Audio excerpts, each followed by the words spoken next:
It's quite a long story because it ended up with a movie, but it started off as a tour idea.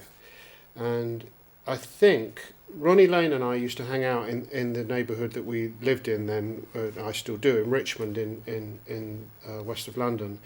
And there's a studio here called Olympic in Barnes where one day we got to talking, the three of us, Mick, Ronnie and I, at Olympic. We'd done some backing vocals for a demo for the Stones, Ronnie and I had. And we started to talk about, I had these visions of rock and roll going on and being almost like some great installation sculpture. Ronnie had this vision of rock and roll being something that travelled around in tents and wagons. And Mick was into the idea of perpetual touring. The triangle was going to be the Who, the Stones and the Faces. Rod Stewart never got in the loop. I think he may have been unkeen on the idea. But was to create a circus that could travel all around America. And Mick got Chip Monk, M-O-N-C-K, I think his name was spelled, who was a theatre designer and lighting designer. He designed a great big, one of the first big stages for the Stones, to do a draft proposal for the acquisition of a Barnum and Bailey circus tent, trucks and rolling stock. And we planned to do this big tour. And we had a meeting in LA. Ronnie wasn't there, but me and Mick had a meeting in LA with Chip, and it got really, really, really exciting. And we were going to film it. And what actually caused it to collapse was the fact that the railway track then in America, probably still is, but it was only used for goods and commercial. It wasn't passengers anymore. The track was so slow. The trains could only travel in some places for maybe up to 200 or 300 miles at a maximum of 6 miles an hour, 4 to 6 miles an hour. So it would have been very tedious to sit on the train, whether or not it had a cinema, an operating theatre, a school and a recording studio, all of which were part of Chip's grand vision. It would have made the most fantastic movie. Anyway, it was dumped, and then Mick went on to drive forward this idea of doing a film, which was kind of just about the idea, just about the idea of turning. So some of what you see in the Rock and Roll Circus TV show has a real Ronnie Lane feel about it. And what Ronnie Lane went on to do with his band Slim Chance, which was literally to take out a circus tent on the road, was a realisation of some of those ideas. A Quick One was not my first attempt at a song cycle, but it was the first one that really worked properly. I'd done a bunch. I'd done one. I'd worked with this guy Speedy Keen, who went on to become famous for writing the epic song "Something in the Air," which I produced. And it was Kit Lambert, my manager's birthday, and we did this spoof, like a Verdi spoof Italian opera called Gratis Amatis, Free Love, ha ha ha, and played it to Kit, and Kit loved it as a joke. And then, but afterwards, he took me aside and he said, "This is very interesting." He said, "I know it's a joke, and I know it's a parody, and it's silly, but it's also very interesting. Have you thought about the possibility of doing something like this?" And he said, "Well, listen, we need to knock something up to put on the Who's album, which was a 10-minute short." So I knocked up A Quick One, and I did it as a series of very, very short little almost phrases. I suppose it's really a story about child abuse. A young girl carried, put in the safety, what do you call it, the care of an engine driver or a guard on a train. And I was talking to my mum on the phone the other day, and I'd sent my son to Cornwall on the train, and she said, "You can't send a young boy on the train." I said, "He's 14, he'll be fine, he's with a friend." I said, "Anyway, you used to do it to me." And I suddenly realised, that I used to do these train journeys from London out to Westgate, where my grandmother lived, in the care of the guard, And so I think that was inspired by that, this feeling of kind of unease of being in the care of a guy in a railway carriage, 2 or 3 hours as it was then. And but then the feeling of betrayal, forgiveness, and then at some way at the end, the beginning of a sense of an emergent spiritual journey, which I suppose I was just about on the cusp of. Around the time that, maybe 6 months after this was finished, I discovered through my friend Mike McKinney, who was the artist who did the Tommy album cover, the teachings of the Indian mystic Meher Baba, and been following him since then. So, and then Tommy came out of that. So it came from really wanting to fill up a hole on a record, you know, and all those other things that I've talked about. Well, this is just pre-Tommy, isn't it? So we were probably a bit frightened, career-wise, and we were fairly green round the gills still. We hadn't really. We were great live, but I think this was probably shortly after we'd been to Australia, and so the piece that we played, which was the mini opera, had become almost a model. I started to get this sense of the shape of it being a model for something that might work on stage with the Who, with this thing that I was working on called Tommy. So the thing at the end where you start to go, you are forgiven, you are forgiven, you are forgiven, building in intensity, which I took over. When we'd played this in Australia, I'd become like a bit of a star through this, you know, because that was the bit that I did, you know. And we were being berated so much in the press in Australia at the time, 1968, that me singing, you're forgiven, you're forgiven, you're forgiven. It was, in a sense, it was almost like I was forgiving the Australians for treating me so badly. I remember it pretty well. It was a really exciting day. I mean, I love Michael Lindsay Hogg, who directed it. I just love him. I've always loved him. He's always been such a great supporter of my work. But he also made what I think was the first definitive pop video for The Who called Happy Jack, which had a story, and possibly one of the first of its type. The way that Mick had put the band together was, had put the guests together. It wasn't just about music that he liked, it was about people that he wanted to spend the day with to some extent. So I felt flattered that we were invited. Taj Mahal, Mick and I were both huge fans of. We just discovered his music around that time. So I was glad that he was on. I actually love the bit where most people don't like it because they don't understand Yoko, but I love the bit where, you know, they're doing the, you know, the I can't remember what the band was called, the band with Lennon and Eric and Yoko in it, and she starts to wail. You know, it's just, there's a kind of an irony in it. You know, there really is an irony in it. You know, what do we have today? We don't have Yoko, but we actually have the darkness.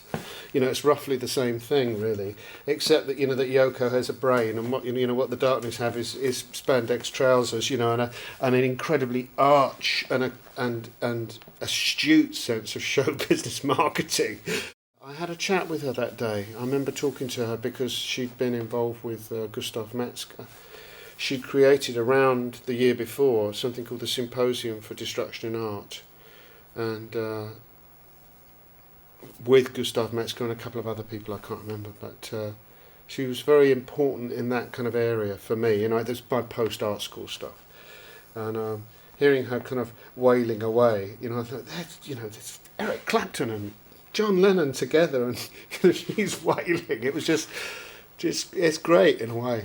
Only she could get away with it. Oh, Marianne was great too.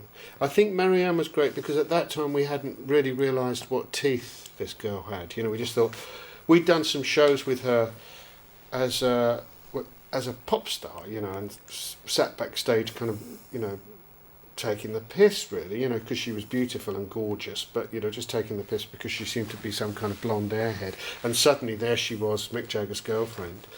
And I think we all suddenly realised then that she had teeth and presence and power.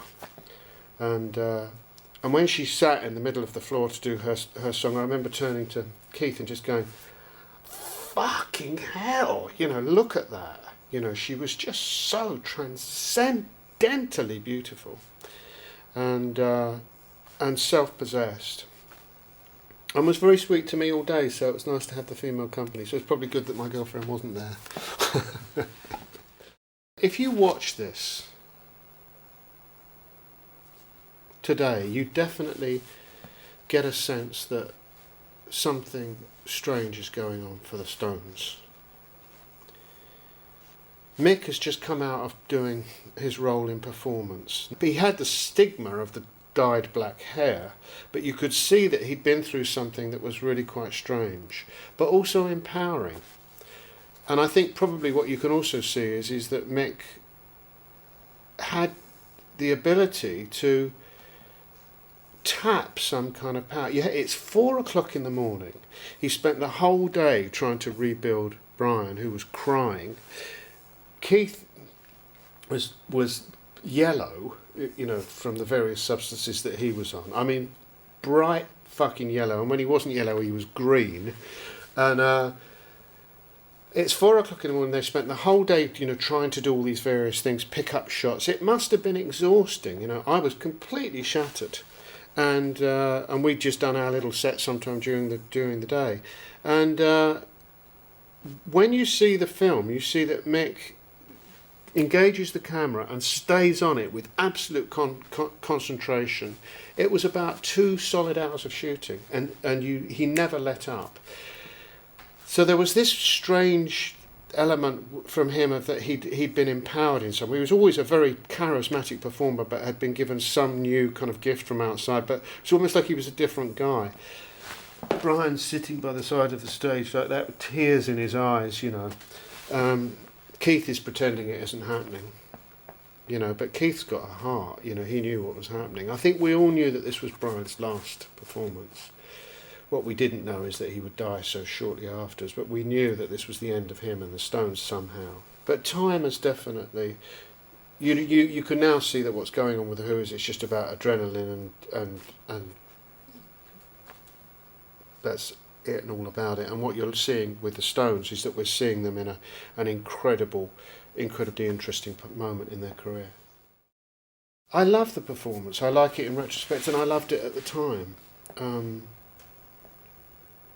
I really enjoyed it. Well, you can see on the film, you can see me in the background of the audience having a whale of a time. Partly because I was drunk, partly because I was sitting right behind Marianne Faithfull, and partly because I was still am such a fan. It was so great to be there. I stayed to the very, very last minute. I also felt that we had to stay. Remember what I said earlier on about this idea, the rock and roll circus being something that we all shared. It was the realisation of something that I'd thought a lot about, and